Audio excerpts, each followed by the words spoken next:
my little friends. I'm Sleepy the Voice.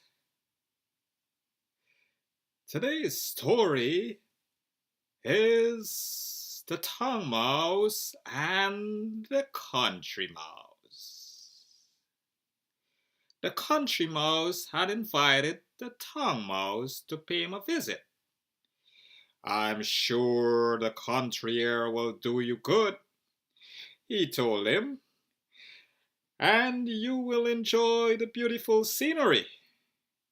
The country food is most nourishing, and you will find it a pleasant change after your usual rich diet.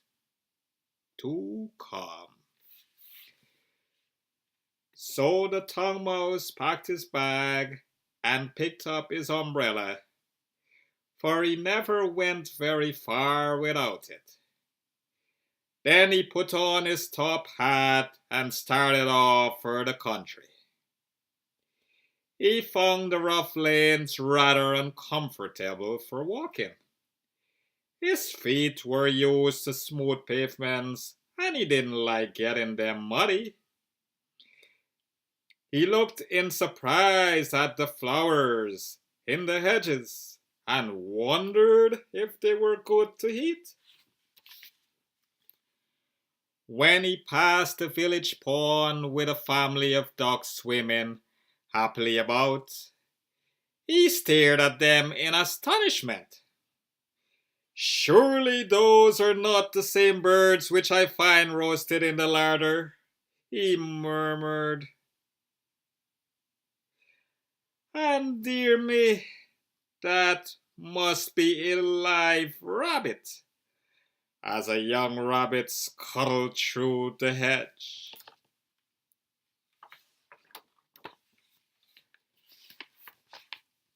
At last he reached the country mouse's cottage, a snug little nest in a cornfield.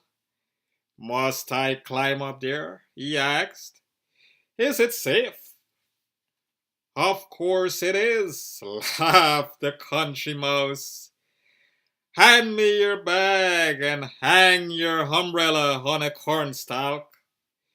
You wouldn't want it here."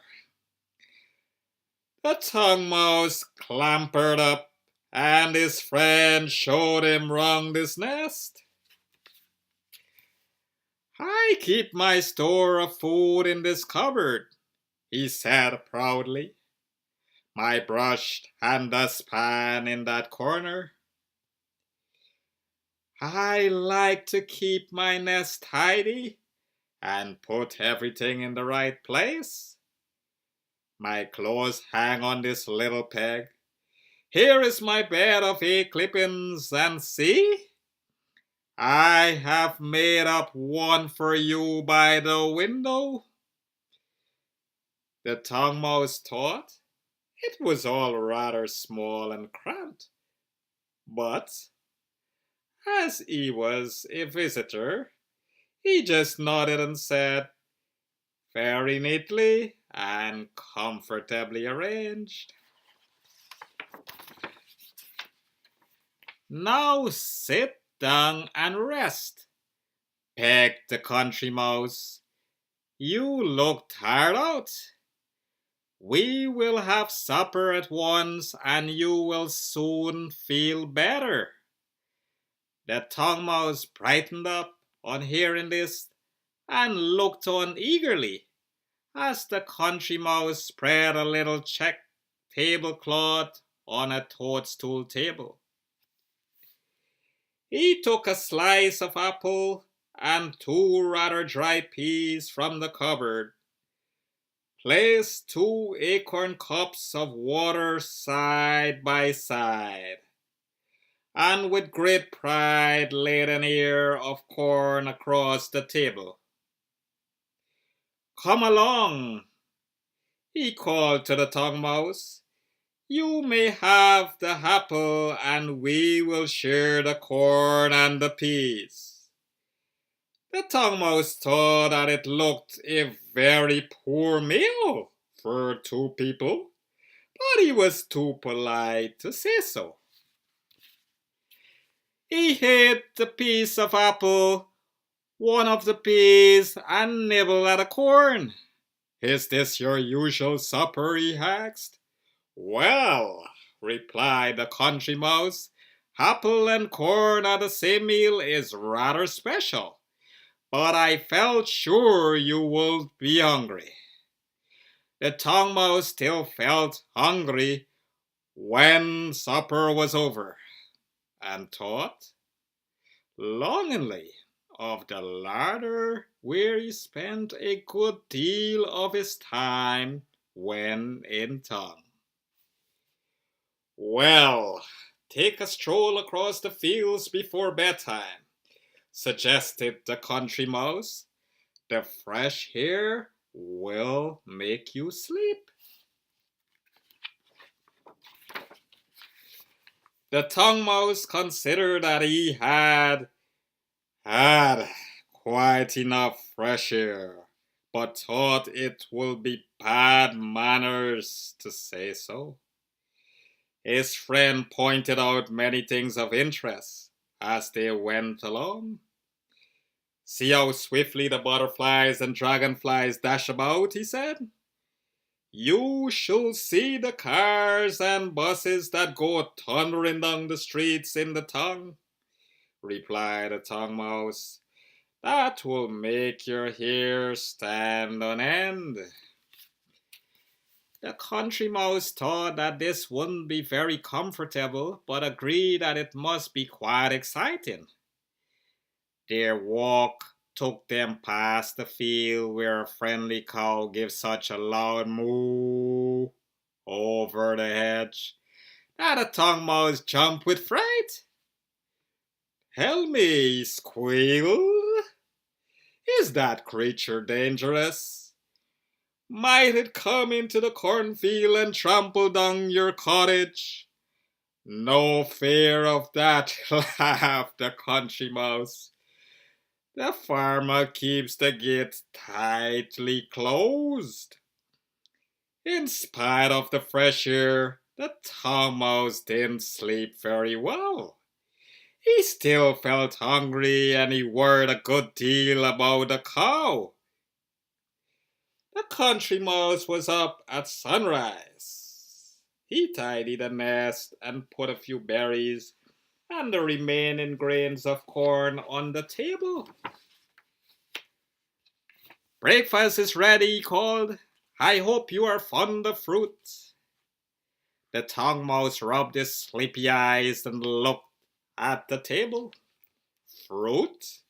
He murmured, thinking sadly of the choice pears and peaches he was used to nibbling in the larder at home. However, he did not want to hurt his friend's feelings by showing that he thought that this was a poor sort of breakfast. So he praised the flavor of the berries. I think I must make my way home, he said when there was nothing left on the table.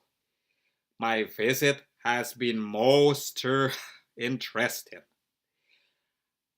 I shall have a good deal to think about, and my friends will be very eager to hear of my adventures. The country mouse looked disappointed. I hope you will stay a little longer, he said. I had planned a long walk today, and you haven't seen the view from the top of the haystack. You can see across the fields to the farmyard and watch the swallows feeding their young ones in the barn. There hasn't been time to show you the river where the kingfisher and the water vole live. You are most kind, answered the tongue mouse, hurried down the cornstalk and collecting his umbrella. But you must certainly come and visit me soon. I will show you all the sides of the tongue. You must join my friends in a grand banquet. This sounded most exciting, and the country mouse said he was delighted to accept the invitation. Come along with me now, suggested the tongue mouse. We shall be company for each other on the long walk.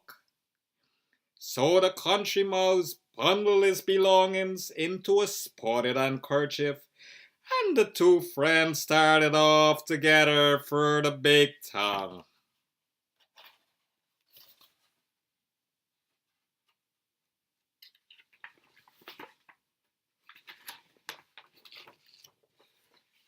First along the country lanes and through the wood, then down the village street where they had to be wary of cats and dogs. It was getting dark by the time they reached the house where the tongue mouse lived. The country mouse was rather scared at the traffic. It was so noisy and dashed past them so quickly that he felt quite bewildered. Is it always so busy, he asked? Or perhaps there is a fair today? For a fair was the busiest thing he had ever seen. The tongue mouse laughed. Don't be nervous, he answered. Just follow me. And he scampered and disappeared into an hole. The country mouse followed him along a dark passage and found himself in the basement kitchen of a large house. Quick, whispered the tongue mouse.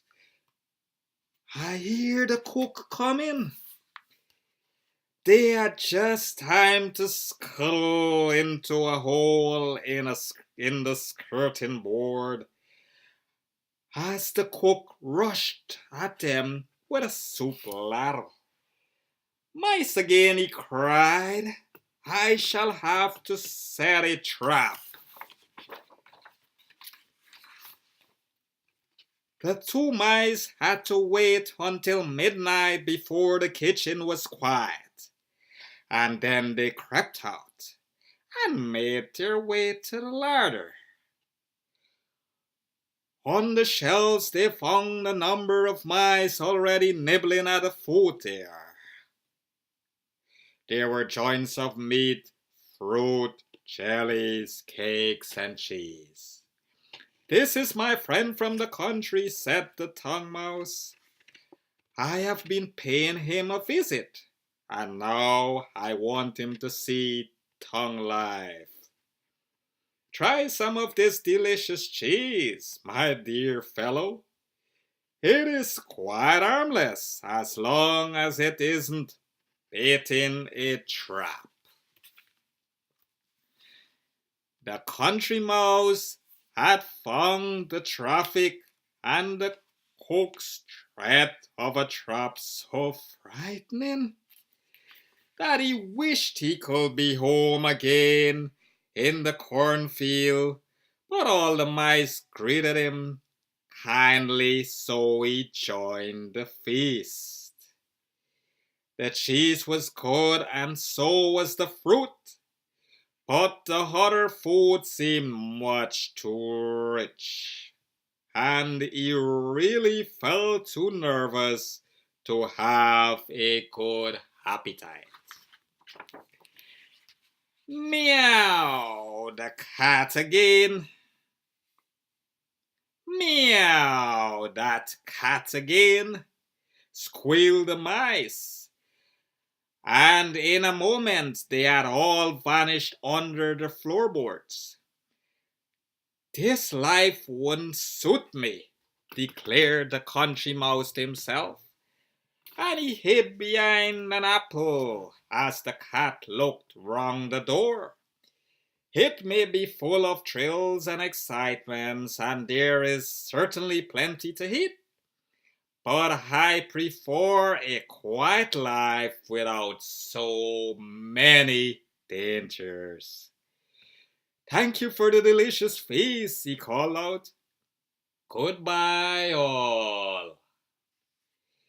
He picked up his hat and bundle, made his way out of the kitchen, and started for home. How good it was to feel the fresh air again. Oh. The country mouse made his way briefly along the busy streets, hiding from prowling cats and dogs and dodging the traffic. He reached his nest in the cornfield as the dawn was breaking and gazed out at the view. How beautiful it is, he sighed as he nibbled an ear of corn. I shall never want to roam again.